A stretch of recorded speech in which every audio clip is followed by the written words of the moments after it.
The White House is facing intense pushback from farmers for a plan to temporarily scrap tariffs on more than 660 million pounds of ground beef imports. So the plan is to sell it for 25% below market prices. According to the American Farm Bureau Federation, in July, the nation's beef herd had fell to a record low, and that's causing beef prices in the U.S. to rise. While the Trump administration says this deal will reduce prices for Americans, ranchers say this will run them out of business. I can't believe that President Trump and Secretary Rawlings just kicked us in the teeth yesterday by saying that they're going to import foreign beef here into the United States. You're going to run us out of business, and we will never, ever be able to rebuild the herd. With this action for the next 90 days, what it's doing is pushing down the price of beef that we sell to the sale barn that ultimately goes to your table. Shawn Harris is a cattle rancher in Georgia. He's also the Democratic nominee for Georgia's 14th congressional district. You've got some friends behind you there, I see. They're just kind of chilling in the shade. But let's get to the important part here. You said you're totally against all of this. How is this hurting American ranchers?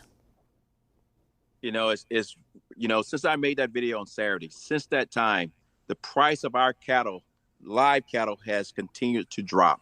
And all of these girls behind me, the girls over there, even the heifers way over there, everything on this farm is pregnant right now, or we were rebuilding the herd, trying to do the thing that the administration had asked us to do. But President Trump, with putting this foreign beef on the ground, is actually lowering the cost and making all of our farmers hurt. Like I said earlier, right now we got crazy input costs when it comes to tariffs and diesel, fertilizer, everything. And now farmers are about to sell their cattle, and we're going to lose money on this deal starting today, because the sale actually happened today in our region. If the administration passed a farm bill that was favorable for ranchers, what would that look like? You know, the reality of it is the farm bill is ready to go up there in the Senate as we speak.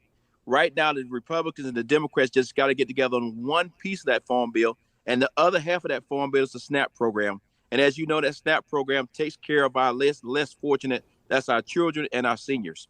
I would say to the Senate, hey, get in the room. Let's get this thing figured out. And I think we should have 2 years for the states to get all their systems in place before we start penalizing people with the SNAP program. So when they get back here in a few weeks, they need to get the farm bill passed, because right now, with all the drought and all the natural disasters that we got going on, forest fires out west, farmers are hurting right now. But we also need to make sure that we're taking care of the least of us, and that's the people that depend on the SNAP program, because that farm bill covers both of those particular programs.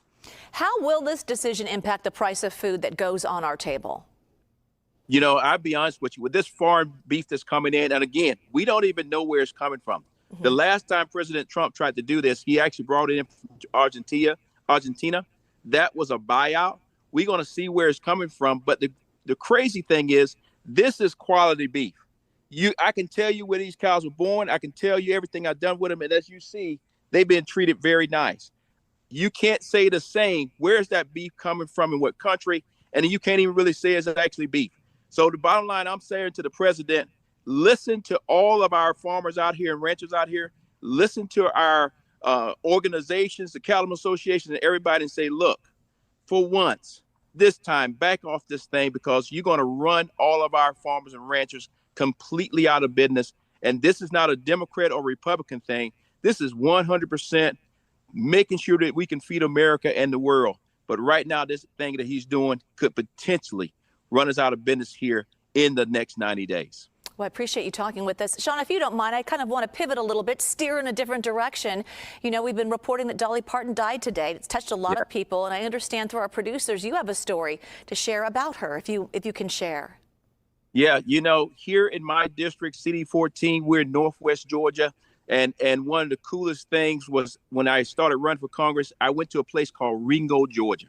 And right there in Ringo, Georgia, just right over the border from Tennessee, that's where Dolly Parton and her husband got married. And in that little town, I was just there Saturday, but in that town, there's a big mural of Dolly Parton. So I just want to say, rest in peace, Dolly. We love you. And you did incredible for everybody in this particular country and the world. Thank you for sharing. Shawn Harris, appreciate it.